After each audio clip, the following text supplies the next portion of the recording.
உங்கள் favourite TV ஷோக்களை இனி miss பண்ண தேவையில்லை. ZEE5 இல் முற்றிலும் இலவசமாக காணுங்கள். இங்கேயும் எப்பொழுதும். இது உங்களோட ஃபேக்டரி தானே? எதுக்கு இப்படி திருட மாதிரி நுழையறீங்க? டாக்டர் சிவா, ஏதாவது சொல்லுங்க.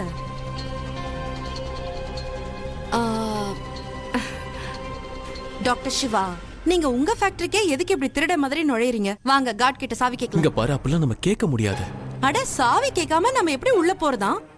உள்ள போறதுக்கு நேர் வழி இல்ல, குறுக்கு வழியை தான் நம்ம யூஸ் பண்ணி ஆகணும். அப்போ உங்க குறுக்கு வழிய பத்தி நேரா மெதுவா பேச ப்ளீஸ்.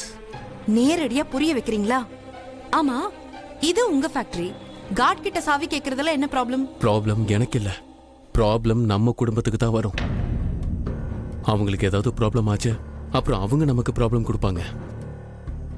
இங்க பாரு, எத்தனை மிஸ் கால்ஸ்.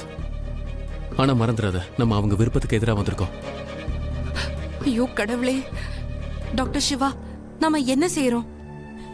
நாம ஏன் அடிக்கடி நம்ம ஃபேமிலியை பகைச்சுக்கிறோம்? நீங்க உங்க ஃபேமிலிக்கு எதிரா வந்திருக்கீங்க, அப்புறம் நான் என் ஃபேமிலிக்கே தெரியாம வந்திருக்கேன். ஆனா நம்ம செய்யறதும் நம்ம ஃபேமிலிக்காக தானே. உன் சித்தி சித்தப்பா மட்டும்தான் உன்னோட ஃபேமிலியா? உன் அக்கா இல்லையா? ஆஃப் கோர்ஸ் ஃபேமிலி தான்.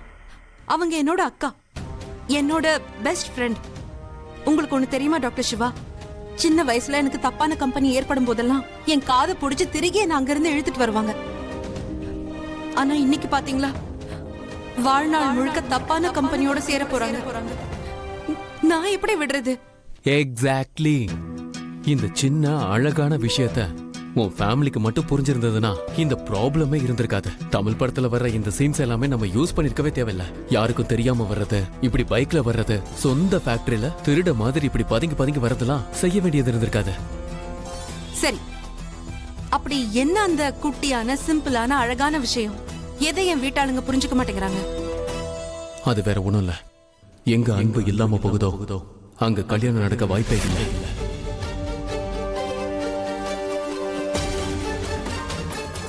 பிரீமா ரஞ்சனை ஒன்னும் காதலிக்கல, அதனால அவனை கல்யாணம் பண்ணிக்கணும்னு அவசியமே இல்லை.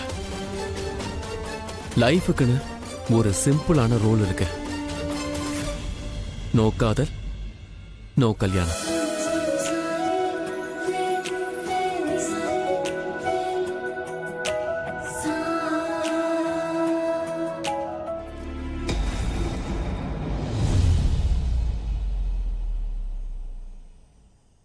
இப்ப என்னாச்சு?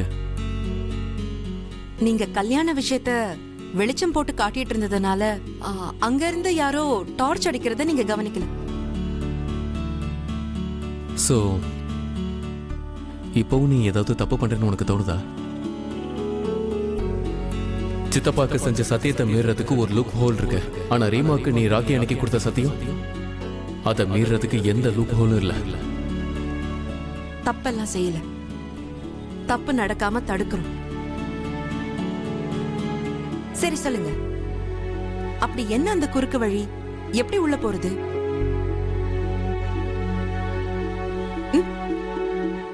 Follow me.